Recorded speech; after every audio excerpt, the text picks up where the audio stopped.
예, 오늘은 이사야 10장 5절에서 11절까지 말씀 묵상합니다. 이사야 10장 5절에서 11절까지 말씀했습니다. 아수르 사람 화 있을진저 그는 진노의 막대기요 그 손의 몽둥이는 내 분노라. 내가 그들을 보내어 경건하지 아니한 나라를 치게 하며 내가 그에게 명령하여 나를 노하게 한 백성을 쳐서 탈취하며 노략하게 하며 또 그들을 길거리에 진을같이 짓밟게 하려 하니와 그의 뜻은 이같지 아니하며 그의 마음의 생각도 이같지 아니하고 다만 그의 마음은 허다한 나라를 파괴하며 멸절하려 하는도다. 그가 이르기를 내 고관들은 다 왕들이 아니냐. 갈로는 갈그미스와 같지 아니하며 하맛은 아르밧과 같지 아니하며 사마리아는 다메섹과 같지 아니하냐. 내 손이 이미 우상을 섬기는 나라들에 미쳤나니 그들이 조각한 신상들이 예루살렘과 사마리아의 신상들보다 뛰어났느니라. 내가 사마리아와 그의 우상들에게 행함같이 예루살렘과 그의 우상들에게 행하지 못하겠느냐 하는도다. 교만과 우상 숭배에 대한 하나님의 보응 심판이죠. 하나님께서 언약의 백성 이스라엘, 하나님의 백성들과 자녀들에게 선지자들을 통해서 말씀하신 책망과 교훈, 하나님의 절대 주권과 인간의 교만과 안악함에 대한 하나님의 보응, 공의의 심판입니다. 본문은 이스라엘, 북이스라엘과 유다의 불신앙과 우상 숭배에 대한 심판의 도구로 이방 나라인 아수르를 사용하시는 하나님의 계획과 뜻을 선포하십니다. 배역한 이스라엘의 죄악에 대한 하나님의 심판의 도구로 사용되는 아수르의 교만에 대한 하나님의 심판이죠. 하나님께서는 아수르를 내 진노의 막대기로 부르시면서 그들을 사용하시지만 아수르는 스스로의 힘과 지혜로 세상을 정복한다고 착각하고 있었고 그들도 하나님의 공의의 심판에 직면하게 될 것이다 말씀하십니다. 결국 아수르 역시 그들의 교만과 잔인함으로 인해서 하나님의 더 큰 심판을 받게 될 것입니다. 역사의 주인이신 하나님께서는 교만한 자는 언약의 백성이든 이방인이든 모두 공의로 심판하십니다. 5절에 아수르 사람 화 있을진저 그래서 그는 내 진노의 막대기요 내 손의 몽둥이는 그 손의 몽둥이는 내 분노다라고 말씀하셨어요. 교만한 북이스라엘과 유다 백성들에 대한 심판을 선포하시고 심판의 도구로 사용하실 아수르에 대해서도 화 있을진저 하나님의 심판을 말씀하시네요. 아수르는 이스라엘을 징계하기 위한 도구로 잠시 사용된 후에 그 교만 때문에 절대주권자이신 하나님의 심판을 받게 됩니다. 내 진노의 막대기 손의 몽둥이 내 분노다. 교만하고 완악하여 하나님의 존재를 부정하고 말씀을 멸시하는 언약의 백성 이스라엘에 대한 하나님의 진노하신 분노, 죄에 대한 하나님의 공의를 실현하시기 위해서 당시에 신흥 강대국으로 떠오르고 있었던 아수르를 사용하십니다. 아수르를 북이스라엘을 심판하시는 도구로 사용하시는 것과 동일하게 북이스라엘의 심판과 멸망을 목도하였으나 그들과 동일하게 하나님과 선지자를 통해 주시는 말씀을 무시하고 교만하고 완악함과 우상 숭배의 길을 선택한 유다, 남유다도 새롭게 강성하게 될 바벨론을 심판의 도구로 사용하신 것을 우리는 알 수 있습니다. 하나님께서는 주의 백성들과 자녀들이 범죄하고 돌이키지 않을 때 막대기로 심판하시는 분이심을 하나님께서 다윗에게 이미 언약하셨고요. 그의 아들 솔로몬과 후손들에게 말씀하셨습니다. 사무엘하 7장 12절이죠. 내 수완이 차서 조상들과 함께 누울 때 내가 내 몸에서 날 내 씨를 내 뒤에 세워 그의 나라를 견고하게 하리라. 그는 내 이름을 위하여 집을 건축할 것이고 솔로몬에 대한 예언의 말씀이네요. 나는 그의 나라 왕위를 영원히 견고하게 하리라. 나는 그에게 아버지가 되고 그는 내 아들이 되리니 그가 만일 조건절이에요. 죄를 범하면 내가 사람의 매와 인생의 채찍으로 징계할 것이다 라고 분명히 말씀하셨고요. 내가 내 앞에서 물러나게 한 사울에게서 내 은총을 빼앗은 것처럼 그에게서 빼앗지는 않을 것이다 라는 말씀하시네요. 영원한 언약이죠. 예. 만일 범죄하면 사람의 매와 인생 채찍으로 징계하시겠다고 하셨어요.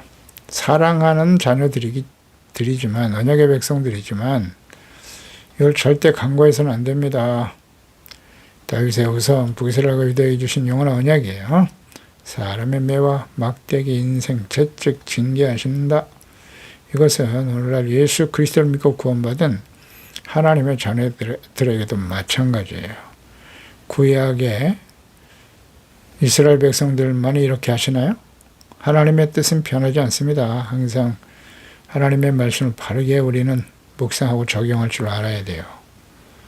우린 이방인이잖아요. 이스라엘 백성들 하나님의 영원한 언약의 본백성이라고. 우린 이방인들 중에 구원받은 사람들이고요. 로마서 9장 11장에 경고하신 말씀이잖아요. 하나님의 본가지도 이렇게 아낌없이 잘라내시는데 우리는 접붙임을 받은 가지지 않습니까? 두려워하라. 예, 그렇습니다. 잠언서 26장 3절 말에게는 채찍, 나귀에게는 재갈이고 미련한 자의 등에는 막대기니라. 미련한 자는 막대기로 채찍으로 징계하시는 분이 하나님이세요. 그러니까 하나님의 진노하심과 분노의 막대기와 심판은 모든 시대예요. 하나님 백성과 자녀들 교만하고 완고하고 회개하고 돌이키지 않고 하나님과 말씀을 멸시하는 자에게 동일하게 나타납니다. 아멘입니다. 역사의 절대 주권자신 하나님께서는 주의 자녀와 백성들만이 아니라 모든 나라와 백성들 교만하고 완악하여 하나님을 대적하는 자들에게는 반드시 심판으로 나타나십니다. 그분이 바로 살아계신 역사의 주인이신 하나님이세요. 6절에 내가 그를 보내어 경건하지 아니한 나라를 치게 하며 내가 그에게 명령하여 나를 노하게 한 백성을 쳐서 탈취하며 노력하게 하며 그들을 길거리 지능같이 짓밟게 할 것이다. 경건하지 아니한 나라를 친다라는 강조하셨네요. 경건하지 아니하는 자, 나라는 어디입니까? 하나님의 진노의 대상이 된 북이스라엘과 유다잖아요. 하나님의 언약 백성 이스라엘은 스스로를 하나님께 택함을 받은 거룩하고 경건한 민족이라고 자부하고 있었죠. 주변 이방 나라들은 불경건한 민족이다라고 멸시했어요. 외식하며 위선적인 거짓 신앙을 가진 이스라엘, 아주 위선적이죠. 모든 시대에 그랬고 오늘도 마찬가지예요. 그들이 하나님의 선민이다, 우리가 하나님의 자녀가 되었다라고 자부하고 있을지라도 하나님의 말씀, 책망을 듣고도 교만하여 완고하고 회개하지 아니하며 불의와 악행을 계속하는 자들, 그들에 대해서 하나님께서는 경건하지 아니하는 나라라고 지칭하고 심판을 선포하셨습니다.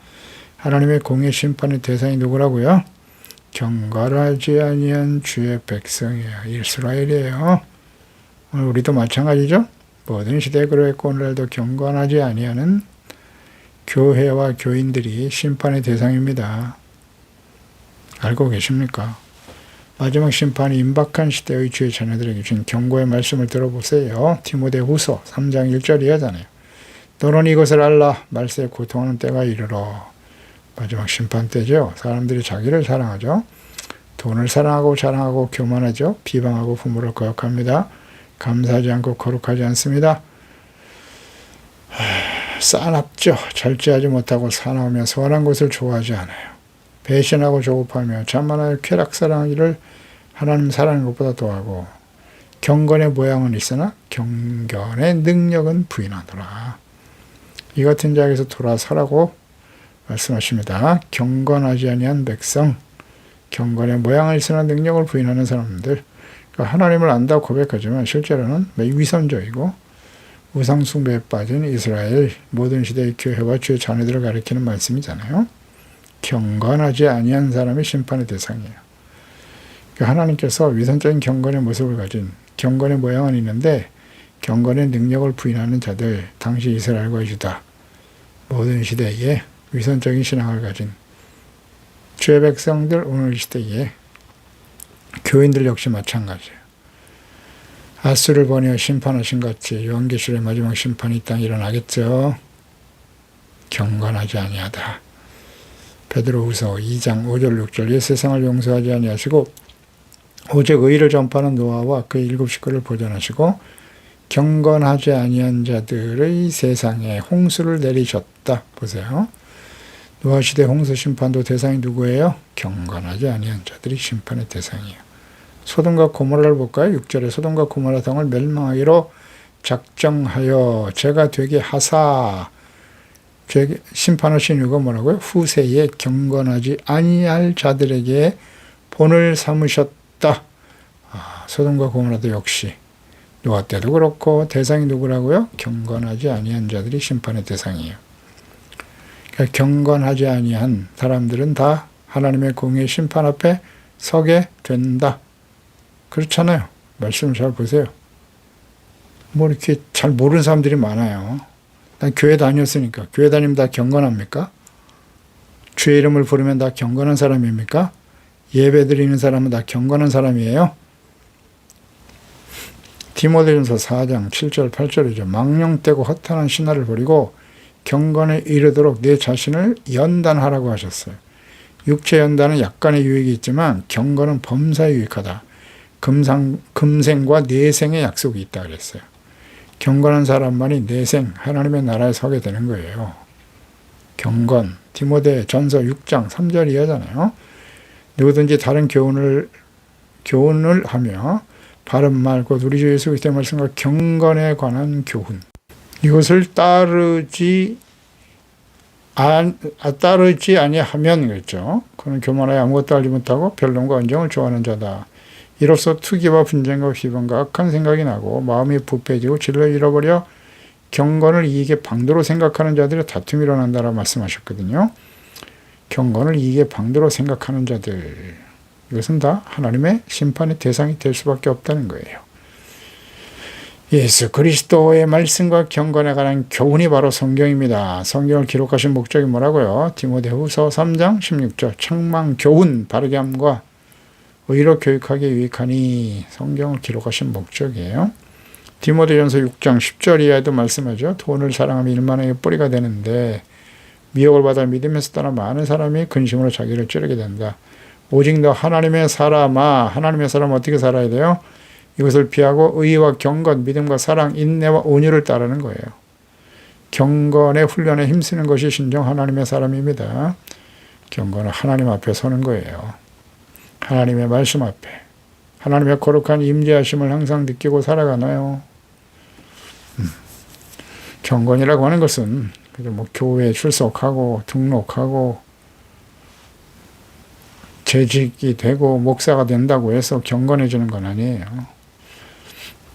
내가 그에게 명령하여 나를 노하게 한 백성을 쳐서 탈취하며 노력하게 하고 또 그들을 길거리에 진흙같이 짓밟게 할 것이다. 경건하지 않은 나라 백성들, 언약의 백성이라도 반드시 심판하심을 교훈하시기 위해서 당시 아수르를 심판의 도구로 보내셔서 이스라엘과 유다를 심판하실 것을 말씀하시고 실행하신 것입니다. 7절에 그의 뜻은 이같지 아니하며 그의 마음의 생각도 이같지 아니하고 그랬어요. 그 마음은 허다한 나라를 파괴하며 멸절한다. 아수르가 이스라엘을 징계하는 하나님의 진노의 막대기, 심판의 도구죠. 부름받았지만 그들은 하나님의 존재를 알지 못하죠. 하나님의 말씀을 들었으나 믿거나 이해할 수 없는 아수르, 오직 자신의 군사력과 힘을 더욱 믿고 의지하면서 주변 나라들을 침략하고 정복하는 지배자가 되려는 패권주의적인 야망이 꿈틀거리고 있었습니다. 이는 무력을 근간으로 하는 제국주의의 필연적인 속성, 탐욕을 추구하는 인간의 전형적인 모습이죠. 악한 자들, 하나님을 알지 못하는 악한 자들의 모습이에요. 하나님의 주권과 인간의 자유의지, 하나님의 뜻과 아수르의 뜻은 좀 다르죠. 그러나 아수르는 자신의 야망을 따르고 있었죠. 그 결과 하나님의 주권적인 계획을 성취하게 되는 것인데요. 하나님께서 인간의 악한 욕망과 의도조차도 하나님의 선한 목적을 위해 사용하심을 알 수 있습니다. 8절에 그가 이르기를 내 고관들은 다 왕들이 아니냐, 갈로는 갈기미소 같지 아니하며 하맛은 아르밧과 같지 아니하냐. 그러니까 아수르 왕의 극단적인 오만함을 보여줍니다. 그는 자신의 부하 장군들조차도 다른 나라의 왕들과 동급이다라고 자랑하고 있네요. 아수르의 정복의 대상이 된 나라들이죠. 갈로, 갈그미스, 하맛, 아르밧, 다메섹, 사마리아까지 모두 아수르에 의해 정복된 도시들입니다. 그들은 자신들이 침략한 나라마다 승리하고 정복했으니 어떤 나라도 자신들을 대적할 수 없다는 극한 교만에 사로잡혀 있었습니다. 이러한 교만과 자신감은 곧이어 예루살렘을 정복하기 위한 여정으로 나타나게 되죠. 그들은 자신들의 승리가 자신들의 힘에 의한 것이고 모든 나라는 자신들에게 굴복하게 될 것이다 라는 교만에 빠지고 말죠. 10절에 내 손이 이미 우상을 섬기는 나라들에 미쳤다. 그들이 족한 신상들이 예루살렘과 사마리아 신상들보다 뛰어났다. 결국 아수르의 최종적인 목표는 유다 왕국의 수도 예루살렘을 향하여 있음을 알 수 있습니다. 아수르는 유일하신 하나님 여호와를 다른 나라의 우상들, 특히 사마리아와 예루살렘에 수입된 우상들과 같이 취급하고 있는 것입니다. 그 하나님을 다른 우상과 신들로 여기는 교만하고 어리석은 생각, 자신들이 승승장구하는 것을 자신들이 섬기는 신과 우상이 가장 강력하기 때문에 여기에 대한 확신이 있었고요. 북이스라엘을 정복하면서 더욱 자신만만하여 유다와 예루살렘 역시도 자신들이 능히 정복할 것이다라는 어떤 자만심에 빠져 있었죠. 이것은 곧 하나님의 진노하심의 심판이 대상이 되기에 충분했습니다. 사실 북이스라엘은 송아지 우상을 섬기고 있었고요. 유다 역시 그들의 영향을 받았죠. 그들이 하나님의 이름을 부르고 있었으나 유다 역시도 심각한 우상 숭배에 빠져 있었거든요. 그러니까 이 아수르가 볼 때는 하나님에 대한 인식이 전혀 없어요. 이스라엘, 유다를 통해서도 북이스라엘은 이미 멸망을 당하고 말이죠. 그 당시 왕이 아스 왕이잖아요. 유다의 아스 왕은 다메섹에 갔다가 그들이 섬기는 신들, 우상에 바치는 그 제단의 크고 화려함을 보고 너무나 감동을 받지 않습니까? 그래서 우리야 제사장에게 그 양식을 그대로 보내주어 제단을 만들게 하였고 그것을 하나님의 성전 앞에 세우잖아요. 그러니까 그들은 우상 숭배자와 다르잖아요. 그러니까 이 아수르의 교만한 고백이 사실이었으면 할 수 있죠. 네, 그들은 하나님의 이름을 부르고 있지만 우상 숭배자와 다르지 않다라는 거죠. 그러니까 그들의 우상도 우리가 얼마든지 이길 수 있다라고 큰 소리 치는 거예요. 예루살렘의 거룩한 성소에 임재하시며 다스리시는 여호와 하나님께 대한 모독이죠. 아수르의 파멸로 나타나게 될 것이다. 11절에 내가 사마리아와 그의 우상들에게 행한 같이 예루살렘과 그의 우상들에게 행하지 못하겠느냐 하는도다. 아수르의 오만함에 대한 하나님의 심판이죠. 아수르, 사마리아를 무너뜨렸고 예루살렘도 똑같이 무너뜨릴 수 있다라고 확신하고 있는 겁니다. 그는 사마리아와 예루살렘이 섬기는 신을 동일한 우상으로 취급하고 있는 거죠. 물론 북이스라엘은 송아지 우상 바알을 섬기고 우상 숭배했으면 분명하고요. 그러나 그들의 하나님은 살아계신 하나님이심을 전혀 인식하지 못하고 있는 거죠. 그러니까 아수르는 사마리아와 예루살렘이 둘 다 우상 숭배에 빠져 있다는 사실을 정확하게 꿰뚫어 보고 있었다는 거죠. 얼마든지 이길 수 있다. 하지만 이스라엘의 살아계신 하나님, 역사의 주인이신 하나님을 인식하지 못하고 있는 거예요.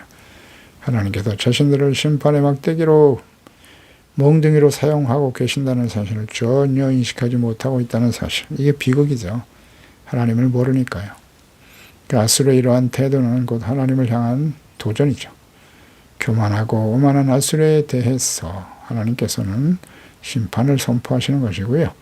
아수르는 교만한 말과 태도로 하나님의 심판을 자초하는 것입니다. 이런 말씀들을 우리가 묵상하면서 끊임없이 깨닫게 되는 바는 아수르의 교만, 또 심판의 도구로 사용되긴 했지만 그들도 결국 교만으로 해서 멸망을 당하지 않습니까? 그러니까 주변 나라들이, 이스라엘 주변 나라들이 이렇게 멸망하고 심판을 받게 되는 중요한 이유가 뭐예요? 하나님의 언약의 백성 이스라엘의 부패와 타락이란 말이에요. 그래서 다 같이 멸망을 당하잖아요. 그러니까 하나님께서 아브라함을 택하여 부르실 때 주신 언약이 무엇입니까? 아브라함의 후손들 이스라엘에게 주신 영원한 언약은 복의 근원이 되는 거예요.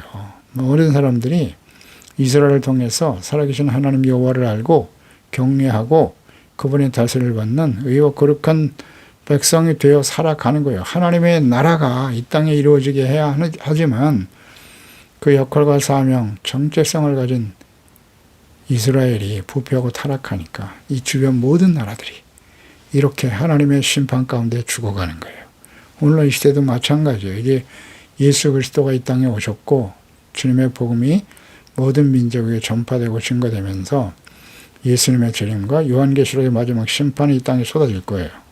그 세상의 모든 나라들이, 백성들이 심판을 받게 된단 말이죠. 그 중요한 원인 제공자가 누구라고요? 교회입니다. 예수님과 구원받은 교회와 하나님의 자녀들이 그 역할과 사명을 다하지 못하더라. 본 백성 이스라엘은 여전히 예수님을 부인하고 있고요. 그래서 그들이 하나님의 거룩한 자녀 백성으로서 주의 영광의 빛을 나타내지 못하고 있기 때문에 오늘날 교회와 그리스도인들이 혐오의 대상이 되고 조롱과 멸시를 당하고 있잖아요. 하나님의 이름이, 예수 그리스도의 이름이. 이것이 바로 심판이 임박한 시대의 분명한 징조이고 심판의 당위성이라는 사실을 우리는 깊이 깨닫고 교훈을 얻어야 할 것입니다. 그렇습니다. 하나님 아버지, 오늘도 주의 말씀을 통해서 왜 하나님의 영원한 언약의 백성이 이방인인 아수르에서 심판을 당할 수밖에 없는가? 아주 이 아수르는 교만 방자죠. 하나님의 거룩한 언약의 백성들을 무시하고 멸시하고 이는 곧 하나님에 대한 도전이죠. 그러나 하나님의 언약의 백성 이스라엘이 멸망을 당하게 된 원인은 그들이 하나님을 버렸기 때문이고 하나님보다 눈에 보이는 이방인들의 우상을 따라 섬겼기 때문이죠. 그래서 하나님의 진노하신 분노의 막대기로 사용된 아수르 역시 그들도 교만 때문에 하나님의 심판 앞에 서게 될 것이다. 하나님의 역사의 주인이세요. 이스라엘이 모든 사람들이 하나님을 알고 주님을 경외하며 다스림을 받는 거룩한 백성이 되도록 부름을 받았으나 그 정체성과 사명을 상실할 때 자신뿐만 아니라 주변의 모든 사람들이 그들 때문에 멸망을 당한다는 사실, 심판에 처하게 된다는 사실을 깊이 묵상하게 하시고 오늘 이러한 현상들이 오늘 2000년이 지난 이 시대까지 계속되고 있지 않습니까? 예수님을 보내주신 이후에도 계속되고 있다. 주여, 우리는 진정 예수 그리스도 안에서 모든 사람들의 생명과 구원을 얻는 복의 근원이 되어 살아갈 것인가? 모든 사람들을 생명과 구원으로 인도하는 것이 아니라 사망과 멸망으로 이끌어가는 자는 아닌지를 잘 묵상하고 근신하고 깨어 기도하는 진실한 하나님의 자녀들이 되게 하소서. 예수님의 이름으로 기도드리옵나이다. 아멘.